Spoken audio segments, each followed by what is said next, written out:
Hello friends, welcome to study with Kashi. तो friends, आज की इस वीडियो में हम क्लास 12 फिजिक्स के चैप्टर नंबर 5 चुंबकत्व एवं द्रव की वन शॉट करने वाले हैं एक ही वीडियो में। तो फ्रेंड्स, आज की इस वीडियो में हम एक ही वीडियो में पूरा चैप्टर खत्म करने वाले हैं। तो फ्रेंड्स, अगर आप हमारे चैनल पर नए हैं तो चैनल को जरूर सब्सक्राइब कर लेना और वीडियो को लाइक शेयर कमेंट करना मत भूलना। तो देखिए फ्रेंड्स, सबसे पहले हम जानते हैं चुंबक किसे कहते हैं और चुंबक के गुण लिखिए। तो देखिए फ्रेंड्स, ये क्वेश्चन हमसे बोर्ड एग्जाम में डायरेक्टली 2 से 3 मार्क्स का बहुत बार पूछा गया है। तो देखिए, चुंबक किसे कहते हैं? तो वह पदार्थ जो लोह पदार्थ जैसे निकिल, कोबाल्ट, लोहा आदि को अपनी ओर आकर्षित करता है उसे चुंबक कहते हैं। तो चुंबक किसे कहते हैं? चुंबक वह पदार्थ है जो लोह पदार्थ जैसे निकिल, कोबाल्ट, लोहा आदि को अपनी ओर आकर्षित करता है, उसे क्या कहते हैं? उसे चुंबक कहते हैं। अब बात करते हैं चुंबक। देखिए, चुंबक क्या होती है? जैसे ये है चुंबक, और चुंबक में कितने ध्रुव होते हैं फ्रेंड? चुंबक में होते हैं 2 ध्रुव। एक तो होता है एन नॉर्थ पोल, एक होता है एस साउथ पोल। ठीक है फ्रेंड, चुंबक में क्या होता है? चुंबक में 2 ध्रुव होते हैं, एक तो होता है नॉर्थ पोल, एक होता है साउथ पोल। मैं उम्मीद करती हूँ फ्रेंड्स आपको इतना अच्छे समझ में आ गया होगा। अब बात करते हैं चुंबक के गुण के बारे में। तो देखिए, चुंबक लोहे और निकिल जैसे अन्य पदार्थों को क्या करता है? आकर्षित करता है। चुंबक क्या करता है? चुंबक लोहे और निकिल जैसे अन्य पदार्थों को क्या करता है? अपनी ओर आकर्षित करता है। जैसे देखिए फ्रेंड्स, आपने चुंबक देखी होगी, आप चुंबक को लोहे के पास ले जा करके देख लीजिए, वो क्या करेगा? वो अपनी तरफ आकर्षित कर लेगा, यानी कि बहुत जल्दी उससे चिपक जाएगा। यानी कि चुंबक क्या करता है? चुंबक लोहे को और निकिल जैसे अन्य पदार्थों को आकर्षित करता है। और देखिए, सेकंड पॉइंट है इसमें, घूमने के लिए स्वतंत्र चुंबक सदैव उत्तरी दक्षिणी ध्रुव में ठहरता है। कहाँ ठहरता है? घूमने के लिए स्वतंत्र चुंबक क्या होता है? सदैव उत्तरी और दक्षिणी ध्रुव में ठहरता है। ठीक है फ्रेंड्स, अब देखिए अगला पॉइंट है हमारा, एक चुंबक को छोटे छोटे भागों में विभाजित किया जाए तो प्रत्येक भाग एक पूर्ण चुंबक बन जाता है। क्या करते हैं? जब हम एक चुंबक को छोटे छोटे भागों में विभाजित करेंगे, जैसे देखिए ये हमारी चुंबक है। ठीक है फ्रेंड्स, ये चुंबक है जिसका नॉर्थ पोल साउथ पोल। जब हम इसको तोड़ेंगे तो फिर क्या 2 टुकड़ों में टूट जाएगा। ठीक है, ये टूट गया 2 टुकड़ों में। अब ये जो टुकड़े बने हैं ये भी अलग से एक पूरा चुंबक बन जाएंगे। ये भी north pole south pole, north pole south pole. ठीक है फ्रेंड्स, मैं उम्मीद करती हूँ आपको इतना अच्छे समझ में आ गया होगा कि एक चुंबक को छोटे छोटे भागों में विभाजित किया जाए तो प्रत्येक भाग क्या हो जाता है? एक पूर्ण चुंबक बन जाता है, यानी कि पूरी चुंबक बन जाता है। यानी कि देखिए, एक चुंबक थी, जब हमने इसको बीच में से तोड़ा तो ये पार्ट अलग हो गया, ये पार्ट अलग हो गया, तो इसका अलग नॉर्थ पोल साउथ पोल बन गया और इसका अलग नॉर्थ पोल साउथ पोल बन गया। ठीक है फ्रेंड्स, मैं उम्मीद करती हूँ आपको इतनी बात अच्छे समझ में आ गई होगी। अगला पॉइंट है हमारा, चुंबक के 2 समान ध्रुव एक दूसरे को प्रतिकर्षित तथा विपरीत ध्रुव आकर्षित करते हैं। यानी कि देखिए, चुंबक के जो समान ध्रुव है, यहाँ पे देखिए ये चुंबक है। ठीक है फ्रेंड्स, चुंबक में नॉर्थ पोल साउथ पोल, और यहाँ पर देखिए, यहाँ पर जैसे हम ले लेते हैं साउथ पोल नॉर्थ पोल, तो ये क्या करेंगे? ये एक दूसरे को करेंगे प्रतिकर्षित। क्या करेंगे फ्रेंड्स? ये एक दूसरे को करेंगे प्रतिकर्षित। ठीक है फ्रेंड्स, ये क्या करेंगे? ये एक दूसरे को करेंगे प्रतिकर्षित। ठीक है, और देखिए अगर हम यहाँ पर ले विपरीत ध्रुव, क्या ले? विपरीत ध्रुव ले ले, जैसे यहाँ पर एन एस और यहाँ पर ले ले एन और एस, तो ये क्या हो गए? ये हो गए हमारे विपरीत ध्रुव। ये और ये क्या हो गए? अलग हो गए। ये और ये सेम थे, तो ये क्या कर रहे हैं? आपस में प्रतिकर्षित कर रहे हैं, लेकिन ये और ये अलग है, ये और ये अलग है, तो फिर यहाँ पर क्या हो रहा? यहाँ पर ये विपरीत ध्रुव क्या कर रहे हैं? आकर्षित कर रहे हैं। मैं उम्मीद करती हूँ फ्रेंड्स आपको इतनी बात अच्छे समझ में आ गई होगी, और फ्रेंड्स आप चाहे तो इसका यहाँ से स्क्रीनशॉट भी ले सकते हैं। ठीक है फ्रेंड्स, तो देखिए सबसे पहले हमने जाना है चुंबक किसे कहते हैं, चुंबक के गुण। ठीक है फ्रेंड्स, अब देखिए अगला पॉइंट है हमारा, देखिए अगला पॉइंट है चुंबकीय बल रेखाएं किसे कहते हैं, इसके गुण लिखिए। अब देखिए फ्रेंड्स, ये चैप्टर इतना ज़्यादा इंपॉर्टेंट है कि यहाँ से 7 से 8 मार्क्स का आता ही है। ठीक है फ्रेंड्स, तो आप इसको अच्छे से तैयार कर लीजिएगा। तो चुंबकीय बल रेखाएं किसे कहते हैं, इसके गुण लिखने हैं हमें। तो चुंबक बल रेखाएं वे काल्पनिक रेखाएं होती हैं जो निरंतर चुंबक के क्षेत्र की दिशा का प्रदर्शन करती है। तो चुंबकीय बल रेखाएं क्या होती है फ्रेंड? चुंबकीय बल रेखाएं वे काल्पनिक रेखाएं होती है जो निरंतर चुंबक के क्षेत्र की दिशा का क्या करती है? प्रदर्शन करती है। अब बात करते हैं चुंबकीय बल रेखाओं के गुण के बारे में। तो चुंबकीय बल रेखाएं सदैव उत्तर ध्रुव से निकलकर दक्षिणी ध्रुव पर समाप्त होती हैं। यानी कि देखिए यहाँ पर मान लेते हैं ये क्या है? ये हमारा है चुंबक, ये नॉर्थ पोल, ये है साउथ पोल। तो यहाँ पर क्या होता है? चुंबकीय बल रेखाएं सदैव उत्तरी ध्रुव से, यानी कि यहाँ से निकलकर दक्षिणी ध्रुव पर समाप्त होती हैं। यानी कि देखिए यहाँ से निकलकर क्या हो जाएगी? यहाँ पर समाप्त हो जाएगी। इसी प्रकार देखिए यहाँ से निकलकर क्या हो जाएगी? यहाँ से समाप्त हो जाएगी। इसी प्रकार देखिए आप यहाँ से देख पाएंगे, यहाँ से निकलकर यहाँ पर समाप्त हो जाएगी। इसी प्रकार यहाँ पर, और देखिए ये जैसे यहाँ से निकलेगी, और देखिए एक दूसरे को ये काटेगी नहीं, है ना फ्रेंड्स? ये एक दूसरे को नहीं काट रही, और ये यानी कि नॉर्थ पोल से साउथ पोल की तरफ जाती है। तो ये बात आपको पता होना चाहिए कि चुंबकीय बल रेखाएं क्या है। चुंबकीय बल रेखाएं सदैव उत्तरी ध्रुव से, और ये है उत्तरी ध्रुव से दक्षिणी ध्रुव पर समाप्त हो जाती है। और ये रेखाएं वक्राकार होती हैं। क्या होती है फ्रेंड्स? ये रेखाएं जो होती हैं ये होती है वक्राकार, और ये रेखाएं एक दूसरे को कभी काटती नहीं है। तो देखिए आपको रटने की जरूरत नहीं है, बस आपको चित्र अच्छे से पता होना चाहिए, फिर ये पॉइंट्स तो आप खुद भी लिख दोगे। और देखिए अगला पॉइंट है, जहाँ पर चुंबकीय बल रेखाएं पास पास होती हैं वहाँ पर चुंबकीय क्षेत्र क्या हो जाता है? प्रबल हो जाता है। यानी कि देखिए जो चुंबकीय बल रेखाएं क्या है, ये जैसे पास पास है तो यहाँ पर क्या हो जाएगा? यहाँ पर चुंबकीय क्षेत्र क्या हो जाएगा? प्रबल हो जाएगा। मैं उम्मीद करती हूँ फ्रेंड्स आपको इतना अच्छे समझ में आ गया होगा। तो देखिए हमने क्या जाना है? हमने जाना है चुंबकीय बल रेखाएं क्या होती हैं और इसके गुण। तो चुंबकीय बल रेखाएं वे काल्पनिक रेखाएं होती हैं जो निरंतर चुंबकीय क्षेत्र की दिशा का प्रदर्शन करती हैं। और चुंबकीय बल रेखाओं के गुण क्या है? चुंबकीय बल रेखाएं सदैव उत्तरी ध्रुव से निकलकर दक्षिणी ध्रुव पर समाप्त होती है, और ये रेखाएं वक्राकार होती हैं, और ये रेखाएं एक दूसरे को कभी नहीं काटती हैं। और जहाँ पर चुंबकीय बल रेखाएं पास पास होती हैं वहाँ पर चुंबकीय क्षेत्र क्या हो जाता है? प्रबल हो जाता है। अब देखिए अगला पॉइंट है हमारा अपेक्षिक चुंबकशीलता और चुंबकीय प्रवृत्ति से क्या तात्पर्य है। अब देखिए फ्रेंड्स ये डेफिनेशन ऐसी है जो कि आपसे 2-2 मार्क्स की पूछी गई है बहुत बार, और कभी कभी 1 मार्क्स की पूछी गई है, तो आप इनको अच्छे से तैयार कर लीजिएगा। बात करें अपेक्षिक चुंबकशीलता के बारे में, तो ये क्या होती है? ये होती है किसी पदार्थ की चुंबकशीलता तथा निर्वात की चुंबकशीलता के अनुपात को अपेक्षिक चुंबकशीलता कहते हैं। क्या कहते हैं फ्रेंड्स? अपेक्षिक चुंबकशीलता किसे कहते हैं? किसी पदार्थ की चुंबकशीलता तथा निर्वात की चुंबकशीलता के अनुपात को अपेक्षिक चुंबकशीलता कहते हैं। और इसको हम किससे डिनोट करते हैं? इसको डिनोट करते हैं म्यू आर से। किसे डिनोट करते हैं फ्रेंड्स? इसको हम डिनोट करेंगे म्यू आर से। अपेक्षिक चुंबकशीलता को किसे डिनोट करेंगे? म्यू आर से। तो किसी पदार्थ की चुंबकशीलता तथा निर्वात की चुंबकशीलता, तो किसी पदार्थ की चुंबकशीलता यानी कि म्यू, और किसी पदार्थ और निर्वात की चुंबकशीलता यानी कि म्यू नॉट के अनुपात को क्या बोलेंगे? इसको बोलते हैं हम अपेक्षिक चुंबकशीलता। मैं उम्मीद करती हूँ फ्रेंड्स आपको अच्छे समझ में आ गया होगा। और फ्रेंड्स आप इसका साथ साथ स्क्रीनशॉट भी लेते चलिएगा, क्योंकि हमारे मोस्ट इंपॉर्टेंट टॉपिक है जो कि हर साल पूछे जाते हैं।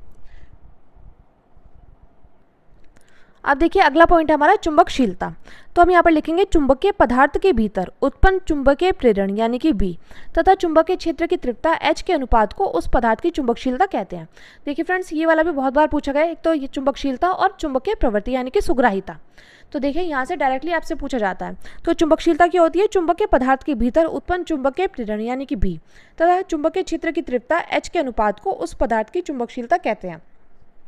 और देखिए इसको हम किससे डिनोट करते हैं? इसको डिनोट करते हैं म्यू से। किससे डिनोट करते हैं फ्रेंड्स? इसको डिनोट करते हैं म्यू से।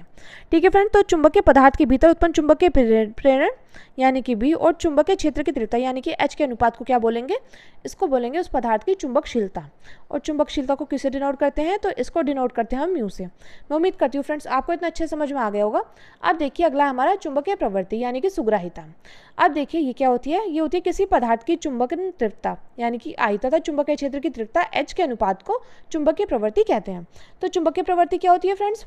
और देखिए चुंबकीय प्रवृत्ति को हम किससे डिनोट करते हैं? इसको डिनोट करते हैं हम काई एम से। ये देखिए एक्स नहीं है, ये है काई एम। ठीक है फ्रेंड, चुंबकीय प्रवृत्ति यानी कि सुग्राहिता को कैसे डिनोट करेंगे? काई एम से।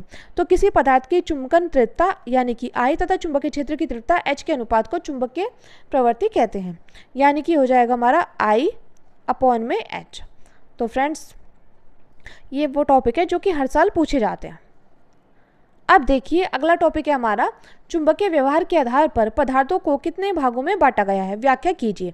तो हमें यहाँ पर बताना होगा कि चुंबकीय व्यवहार के आधार पर पदार्थों को कितने भागों में बांटा गया है और इसकी हमें व्याख्या करनी है। तो और देखिए फ्रेंड्स यहाँ से क्वेश्चन आपसे डायरेक्टली 3 मार्क्स या कभी कभी 5 मार्क्स से पूछ लिया जाता है। देखिए 5 मार्क्स से तो यहाँ से क्वेश्चन पक्का है ही, यानी कि लॉन्ग क्वेश्चन आपको एक यहाँ से ज़रूर देखने को मिलेगा। प्रतिचुंबकीय पदार्थ, अनुचुंबकीय पदार्थ और लोहचुंबकीय पदार्थ में अंतर में विभेद कीजिए। यहीं से क्वेश्चन पूछा जाता है, वो जो होता है डायरेक्टली 5 मार्क्स का। ठीक है फ्रेंड्स, तो देखिए चुंबकीय व्यवहार के आधार पर पदार्थों को 3 भागों में बांटा गया है। तो देखिए वो 3 भाग कौन कौन से हैं? देखिए फर्स्ट है हमारा प्रतिचुंबकीय पदार्थ। तो प्रतिचुंबकीय पदार्थ क्या होते हैं? और देखिए फ्रेंड्स यहाँ से डायरेक्टली आपसे परिभाषा पूछ ली जाती है कि प्रतिचुंबकीय पदार्थ की परिभाषा बताइए, प्रतिचुंबकीय पदार्थ क्या होते हैं। तो देखिए जब भी डेफिनेशन पूछी जाए तो आप यहाँ तक लिख करके आएंगे। और देखिए डायरेक्टली आपसे 2 मार्क्स में यहाँ से प्रतिचुंबकीय पदार्थ के गुण भी पूछ ले जाते हैं। तो इसलिए आपको प्रतिचुंबकीय पदार्थ क्या होता है ये अच्छे से पता होना चाहिए और प्रतिचुंबकीय पदार्थ के गुण अच्छे से पता होना चाहिए। तो बात करें प्रतिचुंबकीय पदार्थ, तो ऐसे पदार्थ जिन्हें चुंबकीय क्षेत्र में रखने पर चुंबकीय क्षेत्र की विपरीत दिशा में मामूली सा चुंबकित होते हैं उन्हें प्रतिचुंबकीय पदार्थ कहते हैं। प्रतिचुंबकीय पदार्थ क्या होते हैं फ्रेंड्स? ऐसे पदार्थ जिन्हें चुंबकीय क्षेत्र में रखने पर चुंबकीय क्षेत्र की विपरीत दिशा में मामूली सा चुंबकित होते हैं उन्हें प्रतिचुंबकीय पदार्थ कहते हैं। जैसे जस्ता, तांबा, चांदी, सोना, नमक, जल, पारा आदि। तो फ्रेंड्स प्रतिचुंबकीय पदार्थ क्या होते हैं?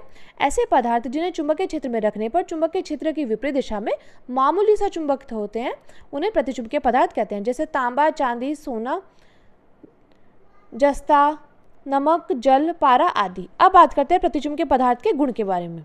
और देखिए फ्रेंड्स, गुण यहाँ से आप अच्छे से तैयार कर लीजिएगा, क्योंकि अगर देखिए आपको इसमें विभेद करना भी अच्छे से ना आए, यानी कि आपको विभेद ना आए, तो आप क्या करेंगे, आप ही अगर गुण भी लिख करके आएंगे, जैसे प्रतिचुंबकीय पदार्थ के गुण, अनुचुंबकीय पदार्थ के गुण और लोहचुंबकीय पदार्थ के गुण, तब भी आपको पूरे में से पूरे मार्क्स मिलेंगे। ठीक है फ्रेंड्स, तो और देखिए प्रतिचुंबकीय पदार्थ के गुण। जब किसी प्रतिचुंबकीय पदार्थ को की छड़ को चुंबकीय क्षेत्र में स्वतंत्रतापूर्वक लटकाया जाता है, तब छड़ घूमकर चुंबकीय क्षेत्र के लंबवत हो जाती है। क्या हो जाती है फ्रेंड्स? तब छड़ क्या हो जाती है? चुंबकीय क्षेत्र के लंबवत हो जाती है। क्या होता है? जब किसी प्रतिचुंबकीय पदार्थ की छड़ को चुंबकीय क्षेत्र में स्वतंत्रतापूर्वक लटकाया जाता है। ये देखिए, हम यहाँ पर क्या करेंगे, हम यहाँ पर इसको स्वतंत्रतापूर्वक लटका रहे हैं। ठीक है फ्रेंड्स, यहाँ पर क्या कर रहे हैं, यहाँ पर हम इसको स्वतंत्रतापूर्वक लटका रहे हैं, तो ये क्या हो जाएगी, ये यहाँ पर हो जाएगी लंबवत। क्या हो जाएगी फ्रेंड्स? ये यहाँ पर लंबवत हो जाएगी, यानी कि देखिए चुंबक ये और ये हमारी अलग रहेगी, ये नॉर्थ पोल, ये साउथ पोल, लंबवत यानी कि बिल्कुल सीधी। ठीक है फ्रेंड, तो जब किसी प्रतिचुंबकीय पदार्थ की छड़ को चुंबकीय क्षेत्र में स्वतंत्रतापूर्वक लटकाया जाता है, तब छड़ घूमकर चुंबकीय क्षेत्र की क्या हो जाती है? लंबवत हो जाती है। अब देखिए यहाँ से डायरेक्टली कई बार पूछा गया है बहुविकल्प उत्तर प्रश्न में कि लंबवत होती है समांतर, तो आपको पता होना चाहिए कि प्रतिचुंबकीय पदार्थ क्या होती है, वो होती है लंबवत। अब देखिए अगला पॉइंट हमारा, असमान चुंबकीय क्षेत्र में रखने पर यह पदार्थ अधिक तीव्रता वाले स्थान से कम तीव्रता वाले स्थान की ओर विस्थापित हो जाता है। यानी कि असमान चुंबकीय क्षेत्र में रखने पर यह पदार्थ अधिक तीव्रता वाले स्थान से कम तीव्रता वाले स्थान की ओर क्या हो जाता है? विस्थापित हो जाता है। अब देखिए अगला पॉइंट है इसमें, जब प्रतिचुंबकीय पदार्थ को चुंबकीय क्षेत्र में रखा जाता है, तब उनमें से होकर गुजरने वाली चुंबकीय बल रेखाओं की संख्या निर्वात की तुलना में कम होती है। क्या होती है? जब प्रतिचुंबकीय पदार्थ को चुंबकीय क्षेत्र में रखा जाता है, तब उनमें से होकर गुजरने वाली चुंबकीय बल रेखाओं की संख्या निर्वात की तुलना में क्या होती है? कम होती है। तो देखिए इसमें हमने 3 पॉइंट पढ़े हैं। पहला तो ये, जब किसी प्रतिचुंबकीय पदार्थ की छड़ को चुंबकीय क्षेत्र में स्वतंत्रतापूर्वक लटकाया जाता है, तब छड़ घूमकर चुंबकीय क्षेत्र में क्या हो जाएगी? लंबवत हो जाएगी। ठीक है फ्रेंड्स, तो और देखिए लंबवत आपको अच्छे से पता होना चाहिए कि जो प्रतिचुंबकीय पदार्थ की छड़ है वो लंबवत होती है। अगला पॉइंट था इसमें कि असमान चुंबकीय क्षेत्र में रखने पर यह पदार्थ अधिक तीव्रता वाले स्थान से कम तीव्रता वाले स्थान की ओर विस्थापित हो जाती है। थर्ड पॉइंट हमने इसमें देखा था कि जब प्रतिचुंबकीय पदार्थ को चुंबकीय क्षेत्र में रखा जाता है, तब उनमें से होकर गुजरने वाली चुंबकीय बल रेखाओं की संख्या निर्वात की तुलना में क्या होती है? कम होती है। ठीक है फ्रेंड्स, मैं उम्मीद करती हूँ आपको इतना अच्छे समझ में आ गया होगा। अब हम पढ़ेंगे अनुचुंबकीय पदार्थ। तो देखिए सेकंड पॉइंट है इसमें अनुचुंबकीय पदार्थ, जो कि मोस्ट इंपॉर्टेंट है। तो देखिए ऐसे पदार्थ जो चुंबकीय क्षेत्र में रखे जाने पर चुंबकीय क्षेत्र की दिशा में मामूली से चुंबकीय होते हैं तथा किसी शक्तिशाली चुंबक के करीब ले जाने पर उसके सिरे की ओर आकर्षित होते हैं, तो ऐसे पदार्थ को अनुचुंबकीय पदार्थ क्या कहा जाता है? क्या कहा जाता है फ्रेंड्स? अनुचुंबकीय पदार्थ किसे कहा जाता है? ऐसे पदार्थ जो चुंबकीय क्षेत्र में रखे जाने पर चुंबकीय क्षेत्र की दिशा में मामूली से चुंबकीय होते हैं तथा किसी शक्तिशाली चुंबक के करीब ले जाने पर उसके सिरे की ओर क्या हो जाते हैं? आकर्षित हो जाते हैं। क्या होते हैं फ्रेंड्स? आकर्षित होते हैं। तो ऐसे पदार्थ को अनुचुंबकीय पदार्थ कहते हैं। क्या कहते हैं फ्रेंड्स? ऐसे पदार्थ को हम क्या बोलेंगे? ऐसे पदार्थ को हम बोलेंगे अनुचुंबकीय पदार्थ। और देखिए फ्रेंड्स, प्रतिचुंबकीय पदार्थ में क्या था? ऐसे पदार्थ जिन्हें चुंबकीय क्षेत्र में रखने पर चुंबकीय क्षेत्र की विपरीत दिशा में वो सिर्फ मामूली से चुंबकित हो रहे थे। लेकिन देखिए अनुचुंबकीय पदार्थ क्या होते हैं? ऐसे पदार्थ जो चुंबकीय क्षेत्र में रखे जाने पर चुंबकीय क्षेत्र की दिशा में मामूली से चुंबकित होते हैं, लेकिन ये किसी शक्तिशाली चुंबक के करीब ले जाने पर ये उसके सिरों की ओर क्या हो जाते हैं? आकर्षित होते हैं। तो ऐसे पदार्थ को हम क्या बोलते हैं? अनुचुंबकीय बोलते हैं। जैसे aluminium, manganese, platinum, sodium, oxygen आदि। ठीक है फ्रेंड्स, और देखिए आपको ये भी पता होना चाहिए अनुचुंबकीय पदार्थ कौन से और प्रतिचुंबकीय और लोहचुंबकीय पदार्थ कौन से हैं। ठीक है फ्रेंड्स, क्योंकि कई बार आपसे बहुविकल्प उत्तर प्रश्न में डायरेक्टली पूछा गया है। अब बात करते हैं अनुचुंबकीय पदार्थ के गुण के बारे में। तो जब किसी अनुचुंबकीय पदार्थ की छड़ को चुंबकीय क्षेत्र में स्वतंत्रतापूर्वक लटकाया जाता है, तब छड़ घूमकर चुंबकीय क्षेत्र की क्या हो जाती है? समांतर हो जाती है। समांतर यानी कि वो देखिए प्रतिचुंबकीय पदार्थ की छड़ क्या थी? वो तो लंबवत हो रही थी, लेकिन ये क्या होगी? जब किसी अनुचुंबकीय पदार्थ की छड़ को हम क्या करेंगे? चुंबकीय क्षेत्र में स्वतंत्रतापूर्वक लटका देंगे, तो ये क्या हो जाएगी? ये छड़ यहाँ पर हो जाएगी स्वतंत्रतापूर्वक क्या हो जाएगी? समांतर हो जाएगी। तो ये छड़ घूमकर क्या हो जाएगी, चुंबकीय क्षेत्र में क्या हो जाएगी, समांतर हो जाएगी। और यहाँ पर ये है नॉर्थ पोल और ये है साउथ पोल। ठीक है फ्रेंड्स, तो देखिए प्रतिचुंबकीय पदार्थ की छड़ क्या हो रही थी, लंबवत हो रही थी, लेकिन अनुचुंबकीय पदार्थ की छड़ क्या हो रही है, समांतर हो रही है। ठीक है फ्रेंड्स, तो देखिए यही पॉइंट है जो कि आपसे पूछे जाते हैं। अब अगला पॉइंट है हमारा, असमान चुंबकीय क्षेत्र में रखने पर ये पदार्थ कम तीव्रता वाले स्थान से अधिक तीव्रता वाले स्थान की ओर विस्थापित हो होते हैं। क्या होते हैं, असमान चुंबकीय क्षेत्र में, असमान चुंबकीय क्षेत्र में रखने पर ये पदार्थ कम तीव्रता वाले स्थान से अधिक तीव्रता वाले स्थान की ओर विस्थापित होते हैं, अनुचुंबकीय। लेकिन देखिए बात करें प्रतिचुंबकीय की, प्रतिचुंबकीय में क्या हो रहा था, प्रतिचुंबकीय में ये अधिक तीव्रता वाले स्थान से कम तीव्रता वाले स्थान की ओर विस्थापित हो रहे थे। अब देखिए अगला पॉइंट हमारा, जब अनुचुंबकीय पदार्थ को चुंबकीय क्षेत्र में रखा जाता है तब उनमें से होकर गुजरने वाली चुंबकीय बल रेखाओं की संख्या निर्वात की तुलना में अधिक होती है। क्या होती है, जब अनुचुंबकीय पदार्थ को चुंबकीय क्षेत्र में रखा जाता है तब उनमें से होकर गुजरने वाली चुंबकीय बल रेखाओं की संख्या निर्वात की तुलना में क्या होती है, अधिक होती है। और लेकिन देखिए ये क्या हो रहा था, प्रतिचुंबकीय में यही कम हो रही थी। ठीक है फ्रेंड्स, तो देखिए आप देखिए एक अच्छे से तैयार कर लीजिए, फिर आपको पता चल जाएगा कि प्रतिचुंबकीय में क्या है, लोहचुंबकीय में क्या है, अनुचुंबकीय में क्या है। क्योंकि देखिए फर्स्ट पॉइंट क्या था कि जब किसी छड़ को हम छड़ को चुंबकीय क्षेत्र में स्वतंत्रपूर्वक लटकाएंगे तो छड़ घूमकर क्या हो जाएगी, इसके समांतर हो जाएगी। लेकिन प्रतिचुंबकीय में क्या था, वो लंबवत हो जाएगी। ठीक है फ्रेंड्स, और देखिए इसमें क्या है, इसमें कम तीव्रता वाले स्थान से अधिक तीव्रता वाले स्थान की ओर विस्थापित हो जाती है, लेकिन प्रतिचुंबकीय में क्या था, अधिक तीव्रता वाले स्थान से कम तीव्रता वाले स्थान की ओर विस्थापित हो रही थी। और इसमें क्या है, इसमें निर्वात की तुलना में क्या होती है, अधिक होती है, लेकिन उसमें प्रतिचुंबकीय में क्या है, उसमें कम हो रही थी। अब देखिए फ्रेंड्स हमारा अगला पॉइंट है लोह चुंबकीय। अब देखिए फ्रेंड्स बात करते हैं लोह चुंबकीय पदार्थ के बारे में।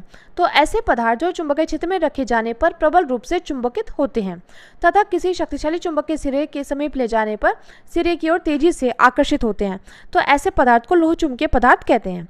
ठीक है फ्रेंड्स, तो लोह चुंबकीय पदार्थ क्या होते हैं, ऐसे पदार्थ जो चुंबकीय क्षेत्र में रखे जाने पर प्रबल रूप से क्या होता है, चुंबकित होते हैं तथा किसी शक्तिशाली चुंबकीय सिरे के समीप ले जाने पर सिरे की ओर तेजी से आकर्षित होते हैं, तो ऐसे पदार्थ को लोह चुंबकीय पदार्थ कहा जाता है, जैसे लोहा, निकल, कोबाल्ट, मैग्नेटाइट आदि। अब देखिए बात करते हैं लोह चुंबकीय पदार्थ के गुण के बारे में।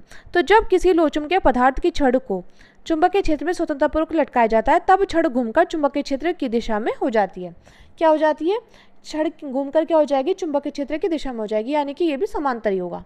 ठीक है फ्रेंड्स, अब देखिए सेकंड पॉइंट है इसमें, असमान चुंबकीय क्षेत्र में रखने पर यह पदार्थ अधिक तीव्रता वाले स्थान से प्रबल रूप से की तरफ क्या होता है, असमान चुंबकीय क्षेत्र में रखने पर यह पदार्थ अधिक तीव्रता वाले स्थान की तरफ प्रबल रूप से विस्थापित हो जाते हैं।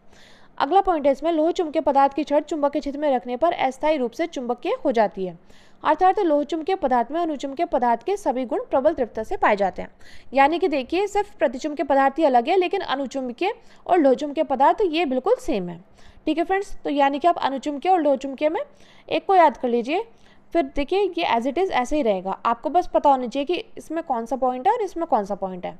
ठीक है फ्रेंड्स, अब देखिए बात आती है, अगर आपसे पूछा जाए प्रतिचुंबकीय पदार्थ, अनुचुंबकीय पदार्थ और लोह चुंबकीय पदार्थ में विभेद कीजिए, तो आप विभेद अगर आया तो आपको अगर नहीं आता विभेद करना तो आप क्या करेंगे, आप ये डेफिनेशन लिख देंगे एक पॉइंट में, तो उसके बाद आप ये भी लिख देंगे जैसे करके। देखिए दूसरे पॉइंट में आप ये लिखेंगे कि ये समांतर होती है और वो होती है लंबवत। तीसरे पॉइंट में आप ये लिख देंगे, चौथे पॉइंट में आप ये, अगर आपने ये चार भी लिख दिए ना तब भी आपको पूरे में से पूरे मार्क्स मिल जाएंगे। ठीक है फ्रेंड्स, मैं उम्मीद करती हूँ आपको इतना अच्छे समझ में आ गया होगा। और फ्रेंड्स अगर आपके लिए वीडियो हेल्पफुल रही है तो प्लीज़ हमारे चैनल को सब्सक्राइब कर लेना और वीडियो को लाइक शेयर कमेंट करना मत भूलना। अब देखिए फ्रेंड्स हमारा अगला पॉइंट है, अब देखिए अगला पॉइंट है चुंबकीय द्विध्रुव तथा चुंबकीय द्विध्रुव आघूर्ण की परिभाषा लिखिए। अब देखिए फ्रेंड्स ये पॉइंट ऐसा है जो कि हर साल पूछा जाता है। देखिए आपने वैद्युत द्विध्रुव तो देखा ही होगा, लेकिन आज हम बात करने वाले हैं चुंबकीय द्विध्रुव के बारे में। तो चुंबकीय द्विध्रुव क्या होता है, दो समान तथा विपरीत प्रकार के ध्रुव से बने निकाय को अल्पतम दूरी पर रखने से जो संरचना बनती है उसे चुंबकीय द्विध्रुव कहते हैं। क्या कहते हैं फ्रेंड्स, देखिए वहाँ पर क्या होता है, वहाँ पर एक धनावेश होता है, एक होता है ऋणात्मक आवेश, लेकिन यहाँ पर बोला गया है दो समान तथा विपरीत प्रकार के ध्रुव से बने निकाय को अल्पतम दूरी पर रखने से जो संरचना बनती है उसे हम चुंबकीय द्विध्रुव कहते हैं।